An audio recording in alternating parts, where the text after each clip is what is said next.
Most people think Hong Kong is all glassy skyscrapers, or that it's packed so full of buildings that you can barely see the sun, and that it's an endless, crushing sea of people. And they're puzzled to hear that hiking, camping, and beach going is a favorite pastime of many who live here. Literally, when we first told people we were moving here and that we were looking forward to exploring all of the nature, the confusion was real. They were like, Hong Kong? Nature? Where? Now, I don't want to dismiss the existence of Hong Kong's bustling city life, but that life is literally a fraction of what the region has to offer. Because the truth that people don't expect is that Hong Kong is actually green and blue. Urban areas make up 25% of Hong Kong. The remaining 75% is open countryside, some of which is located on one of over 200 outlying islands, which are honestly ridiculously easy and affordable to get to. Since moving here a few months ago, we've escaped to the beach twice, albeit the same beach, and I've had the chance to explore many of the parks within the city. Yes, literally these are all within the urban center. But now that my husband Darren has his first vacation week of the year, we're excited to use this time to explore. Oh, and we're also hosting our first ever guests in a few days, which is the perfect excuse for more adventuring in our backyard. So first up, before our visitors arrive, we're knocking off one of the islands off our list, an adventure to Cheung Chau with some new friends. Cheung Chau ferry. Already so hot and sweaty. The ferry terminals are right at Central. You don't need to travel way outside of town to get on a boat. And the process just feels so accessible and frictionless, with the process for boarding being literally just walking up and tapping your octopus card. We decided to get a bit fancy for our journey to Cheung Chau and got a deluxe ticket for just 23 Hong Kong dollars, which gave us access to table seating up top and, best of all, access to this lookout deck. The baseline ticket to just get to the island is 14 HKD, and it kind of blows my mind that you could basically go island hopping around Hong Kong for less than it takes me to ride a bus one stop in Vancouver.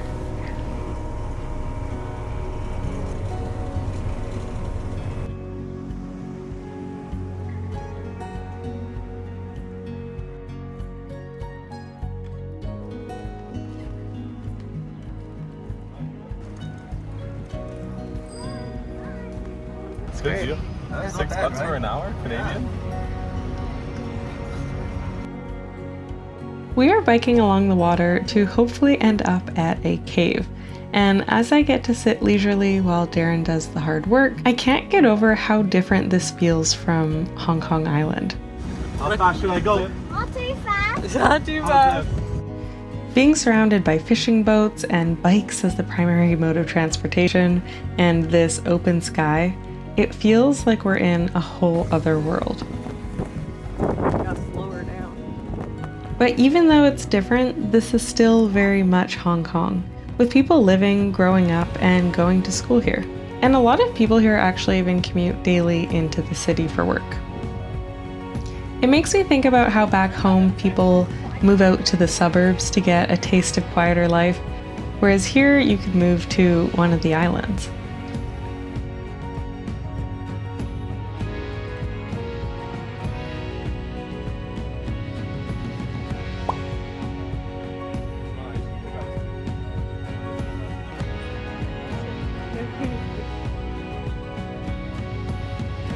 So that cave people told us about, it was not as kid-friendly as it was made out to be. So we let the husbands have the privilege of exploring the dark black pit. Hello to the meadow! The dragon boat. We're going past the dragon boat. Do you see any in the water? Yeah. She's such a hard worker. Then we ate our way across the island. Cheung Chau is famous for its mango mochis, and they are amazing. We also tried some other flavors while we were at it.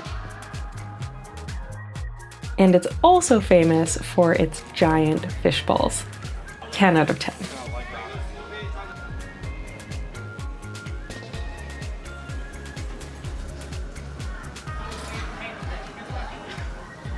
As a side note, I am so grateful that we've made friends that we can go on adventures with. And the fact that I get to be called Auntie Kea miles away from home melts my heart. Cheung Chau is seriously so charming, and though it's small, we only scratched the surface. I'm already marking this down as a favorite getaway spot.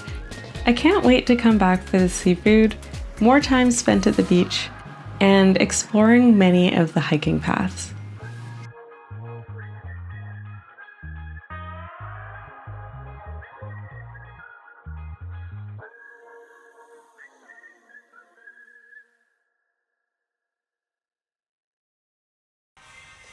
So our visitors, Mike and Debbie, come today.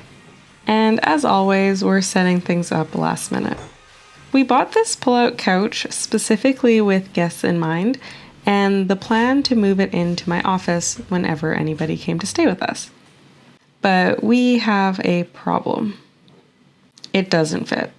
The feet stick out about 2 inches too much, and they're welded on. So I think they're going to be sleeping in the living room. Really hoping they don't mind. With only a couple hours left, we brainstormed privacy options and set out to find a massive curtain rod and curtains. At times like these, living in a city so dense you can walk to IKEA has its benefits.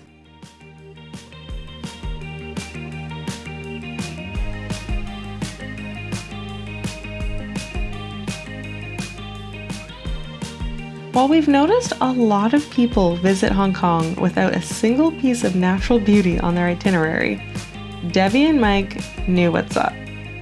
Their plan being to eat well and work it off with a good hike. So it's them we have to thank for our first real hike in Hong Kong. Dragon's Back, a classic route that wasn't even on our radar. And I know that's like someone in Vancouver saying they hadn't heard of the grouse grind, but forgive us, we're new here too, remember?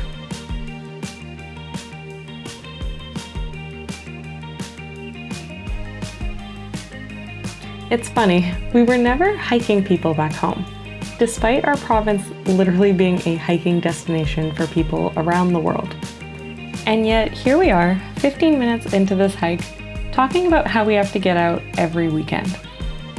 I don't know exactly why it feels different, but I do have some thought starters. While it could just be the novelty of exploring somewhere new, where every lookout is something you've never seen before, I think there's more to it. First, I'm amazed by how accessible these hikes are. This one was an MTR ride and a short bus away. And there are tons of trailheads around that you can just walk right out of the city, past a 7-Eleven, and straight up a mountain. I love the potential for spontaneity that comes with that access. Back home, hiking without a car has a little bit more friction and requires more planning.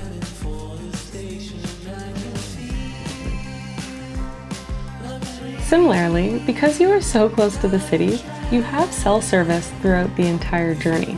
You get the benefit of feeling off-grid, but with the comfort of being connected to GPS, if you're wondering if a fork in the road will take you deeper into the mountains or back to where you started.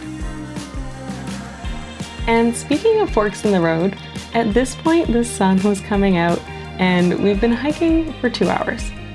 After studying the All Trails app, it looked like there was a path that might take us to the beach.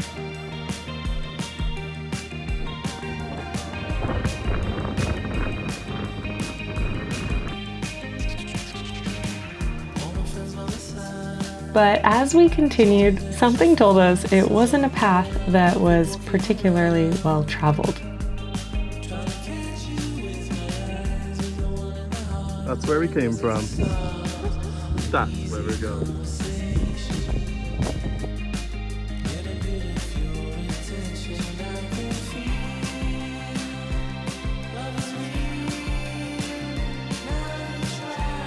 But we persevered, keeping our faith in the app, and just hoped that as long as we kept heading down, we'd get somewhere eventually.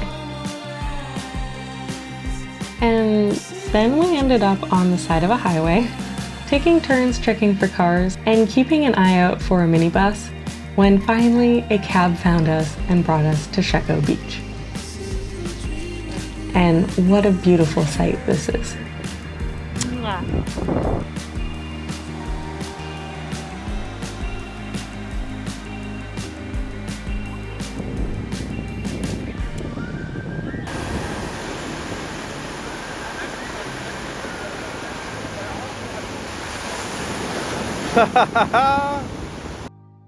A few days later, Debbie invited me on a hike, and I'm sorry, I'm really trying not to make every hike my new favorite, but this is a new favorite.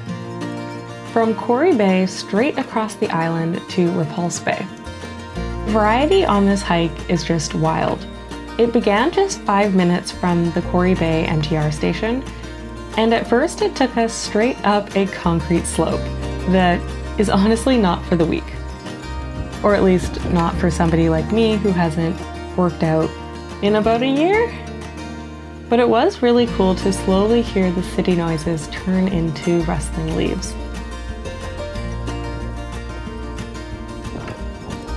And eventually we made it to the Tai Tam reservoirs.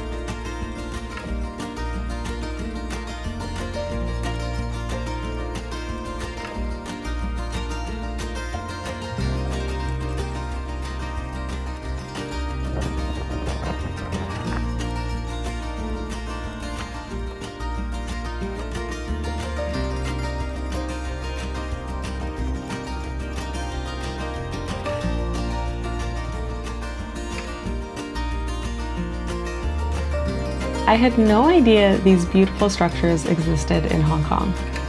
They were built in 1888, and it just feels absolutely otherworldly out here.